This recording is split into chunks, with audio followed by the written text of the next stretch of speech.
안녕하세요. 빅데이터 A to G 강의 이론 파트를 맡게 된 두익랩 김재열입니다.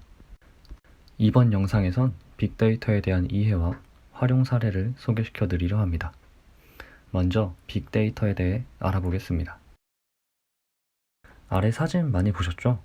4차 산업혁명, 이세돌 구단과 알파고의 바둑 대결, 딥러닝, 이 모든 것은 빅데이터라는 것과 연관되어 있습니다. 이전부터 데이터는 많았을 텐데 왜 굳이 지금 빅데이터라는 게 나온 거죠? 라는 질문을 할 수 있을 겁니다. 3차 산업혁명에 인터넷과 컴퓨터 보급이 시작되었습니다. 하지만 그 당시에는 컴퓨터가 매우 비쌌고 하드웨어 성능이 좋지 않았기 때문에 데이터를 많이 축적할 수가 없었습니다. 4차 산업혁명, 현재는 각 집에 인터넷과 컴퓨터가 보급되고 있고 그 외에 개개인마다 스마트폰과 태블릿 PC가 보급되고 있죠. 하드웨어도 과거에 비해 매우 발전되었습니다. 이로 인해 많은 데이터가 인터넷으로 유입되고 있죠. 이 사항이 빅데이터가 등장하는데 매우 큰 영향을 끼쳤습니다. 그럼 빅데이터란 무엇일까요? 간단히 말하면 이름 그대로 방대한 규모의 데이터라고 할 수 있습니다. 구체적인 특성을 알아보면 크게 세 가지가 있는데요. 첫 번째는 규모.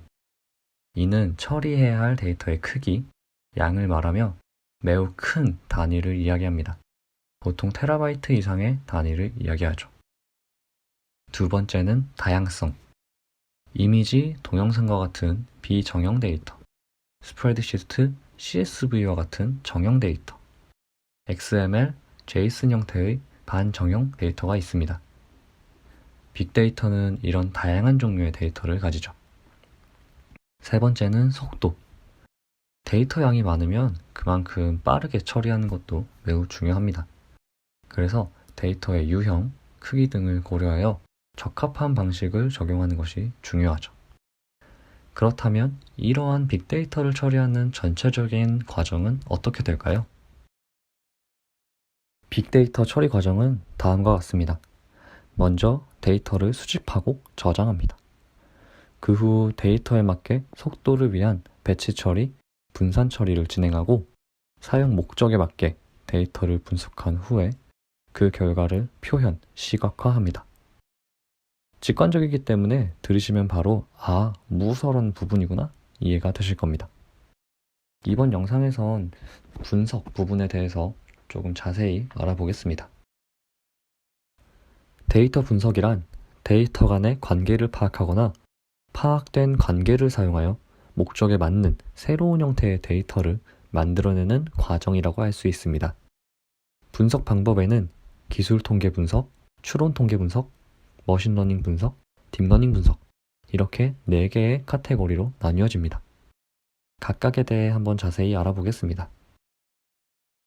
기술 통계 분석이란 평균, 표준 편차, 빈도수와 같이 기초 통계를 이용하여 데이터가 어떻게 구성되어 있는지 다양하게 정리 및 분석하는 방법입니다. 이상치, 결측치 제거와 같은 전처리. 다른 예시로 아래 그림과 같이 어떤 정리되지 않은 데이터로부터 도수 분포표를 만들고 그 표를 이용하여 히스토그램을 그려 시각화하는 과정 또한 기술 통계 분석에 포함됩니다. 기술 통계 분석은 이후에 등장하는 다른 분석 방법들을 적용하기 전에 일반적으로 수행하는 전처리 방법이라고 생각하시면 됩니다. 다음은 추론 통계 분석입니다. 추론 통계 분석이란 데이터에서 표본 집단을 추출 후 특성을 파악하고 나머지 모집단에 해당 특성이 부합하는지 분석하는 과정입니다. 선거 기간 동안 후보 지지율, 연령대에 따른 약품의 효과, 계절별 소비 패턴 변화 등을 분석할 수 있죠. 이보다 발전된 방법이 머신러닝 분석입니다. 머신러닝 분석은 학습을 통해 데이터의 특성을 추출하는 기법으로 주어진 데이터의 형태에 따라 지도학습, 비지도학습, 강화학습으로 나뉩니다. 지도학습은 데이터가 입력 데이터, 출력 데이터 혹은 정답 데이터라고도 합니다. 이렇게 쌍으로 이루는 데이터를 이용한 학습 방법입니다.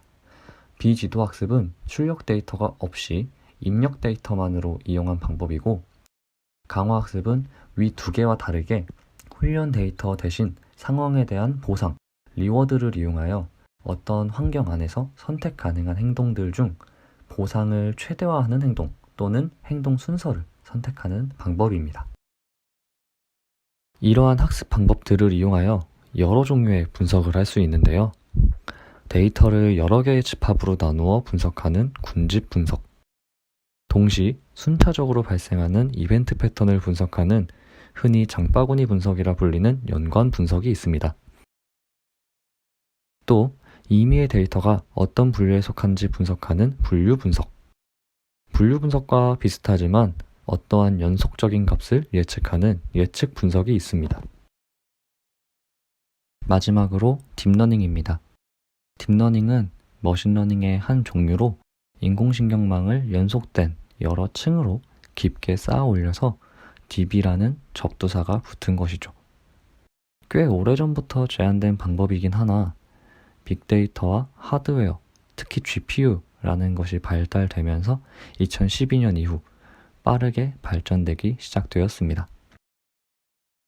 원본 데이터에서 어느 정도 가공된 특성을 입력으로 넣어주는 머신러닝과는 다르게 딥러닝은 원본 데이터 그대로를 입력을 받아 학습하는 것이 특징입니다. 그럼 이번엔 이런 빅데이터를 활용한 어플리케이션이 어떤 것들이 있는지 한번 확인해 보겠습니다. 실제로 가장 많이 접할 수 있는 건 추천 시스템일 것 같은데요.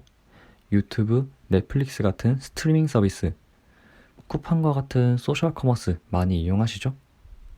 나는 찾지도 않았는데 나에게 맞는 추천 동영상, 추천 영화, 추천 제품이 많이 올라옵니다. 이는 각 기업들이 사용자 개개인의 구매 이력이라던가 선호도 빅데이터들을 이용하여 새로운 제품, 영상들을 추천하도록 만든 것입니다. 그 외의 기업에선 어떻게 사용했을까요? 스타벅스는 빅데이터를 이용하여 체인점 위치 선정을 하기도 했고, 자라라는 패션 브랜드는 이전 판매 이력의 데이터를 이용하여 디자이너에게 이전에 많이 유행했던 스타일의 옷을 보여주기도 했죠. IBM의 왓슨 같은 경우에는 빅데이터를 이용하여 암 환자의 치료법을 제안해주기도 하였고, 최근에 KBS에서는 코로나 확진 데이터를 이용하여 확산 관계망 같은 정보 전달 사이트를 만들기도 하였습니다. 그렇다면 이미지를 이용한 재미있는 어플리케이션으로는 뭐가 있을까요? 아래 사진과 같이 사진을 보고 사진의 설명을 각주로 달아주거나 실제로 존재하지 않는 풍경 혹은 사람 이미지를 생성할 수도 있습니다. 또는 어떤 명화 안에 다른 조각 사진을 삽입하여 자연스럽게 합성을 할 수도 있습니다. 특히 이미지에 대해서는 애니메이션 회사들 또한 많은 관심을 가지고 있는데요. 디즈니에서는 노이즈가 심한 영상을 깔끔한 영상으로 복원하는 연구를 진행하고 있습니다. 뿐만 아니라 의료 분야에서도 빅데이터가 사용되고 있는데요. 다음 예시는 폐 엑스레이 이미지를 이용하여 폐 결절 유무를 판단하는 프로그램입니다. 의사보다 정확하다는 평을 많이 받으며 많은 병원에서 이 프로그램을 사용하고 있죠. 그렇다면 자연어 데이터는 어떤 식으로 활용될까요? 게임 내 채팅에 올라오는 욕설을 모자이크 처리하기도 하고, 댓글의 성향이 긍정적인지 중립인지 부정적인지 분류하기도 합니다. 그리고 외국어를 쓰다 보면 꼭 필요한 번역 서비스에도 빅데이터가 사용되죠. 이렇게 빅데이터가 무엇이고 어디에 쓸 수 있는지에 대해 알아봤습니다. 다음 영상에선 실제 데이터를 이용해서 무엇을 할 수 있는지 한번 실습을 진행해 보겠습니다. 그럼 이번 영상을 마무리하도록 하겠습니다. 감사합니다.